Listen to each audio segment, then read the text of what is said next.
Kings, you had this. You had it. When they were up 3-0, I was prepared to laugh my ass off. I was.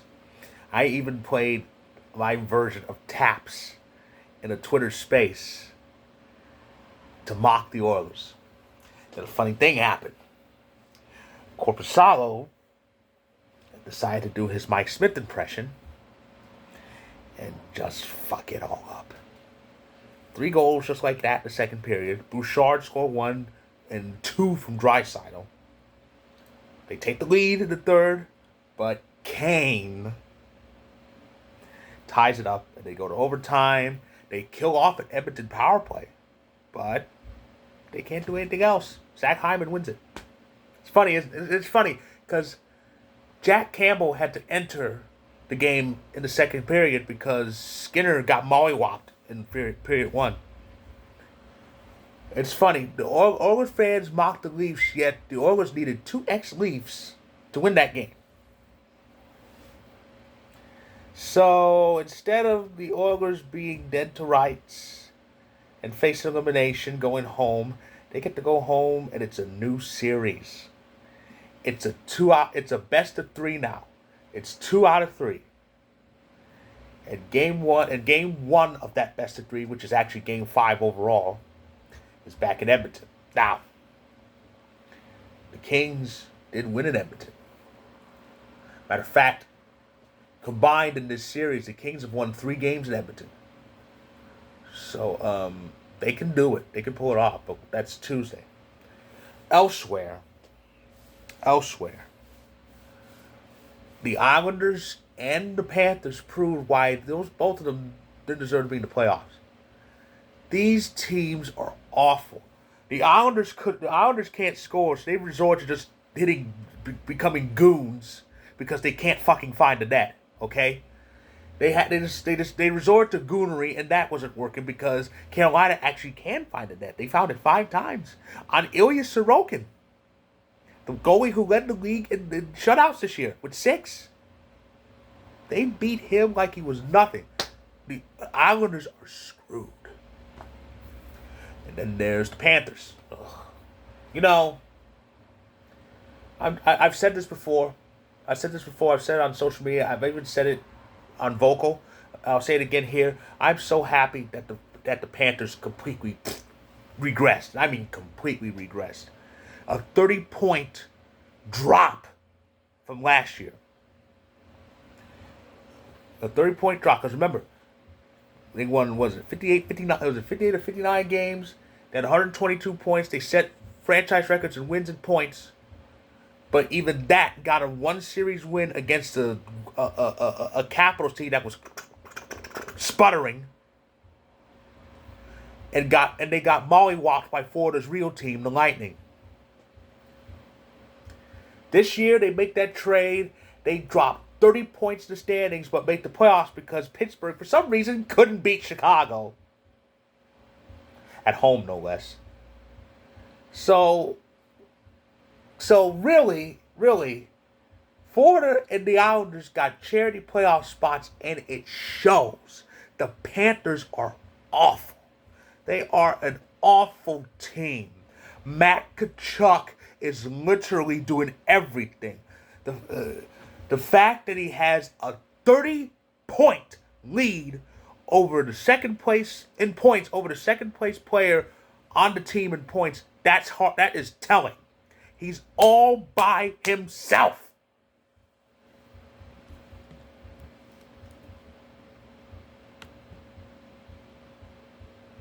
He is all by himself on that team. They're done. They're done. And the Islanders are done. They're finished. Carolina lit up Sorokin. So yeah, they are finished. So we should see the end of them. We should see the end of them on in a couple days. The other competitive games. See, the West playoff games have been a bit more decisive than the East ones. That's why that Sunday I was only looking forward to the Kings game, but I was also kind of looking forward to wild starts because as I said with this when this series was made official, that's going to be a good series, and I was right.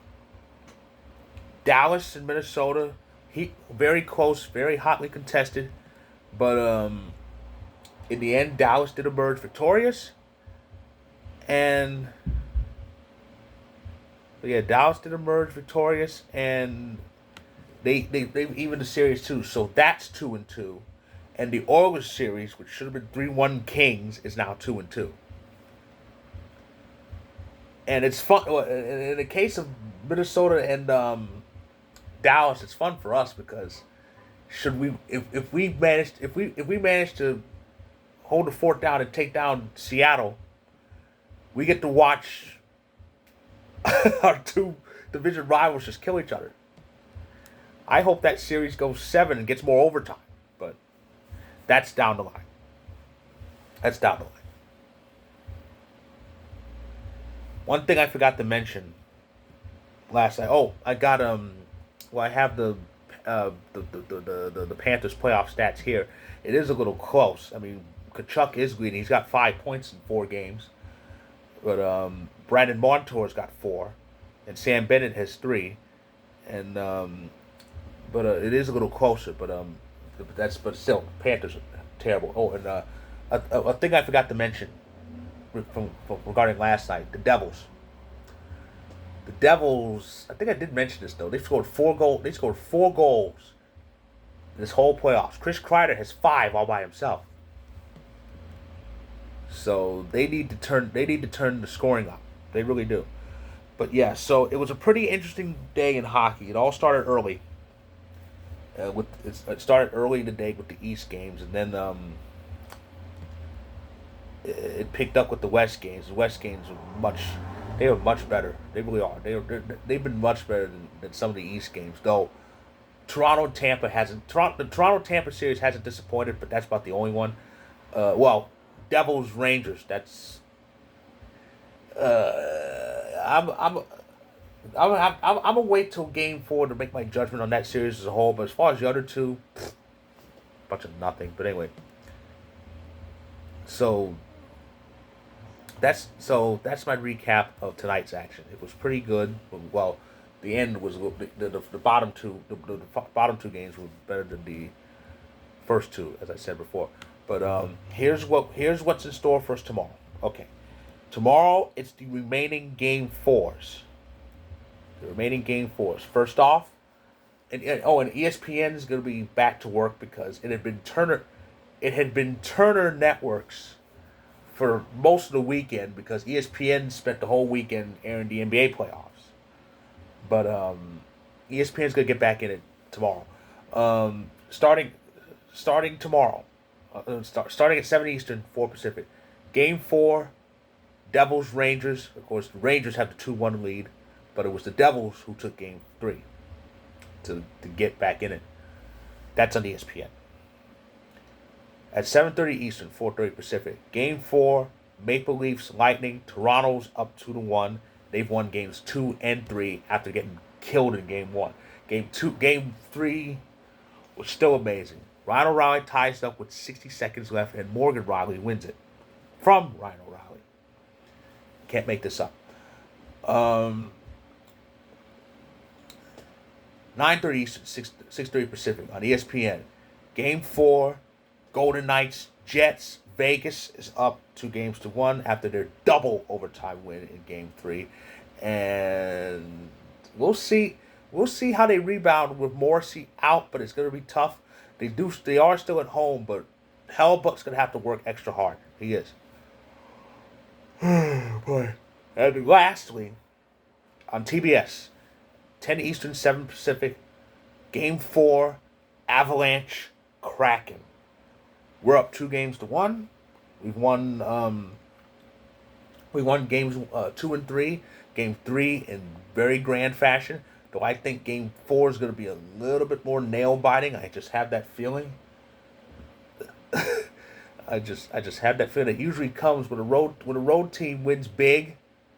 in the heart of a series, when the road team wins big in game 3, game 4 is usually very close. I wouldn't be surprised we get overtime. But I do think, and I said this yesterday, I do think we are back to what we used to be. I think we finally started realizing who the holy fuck we are.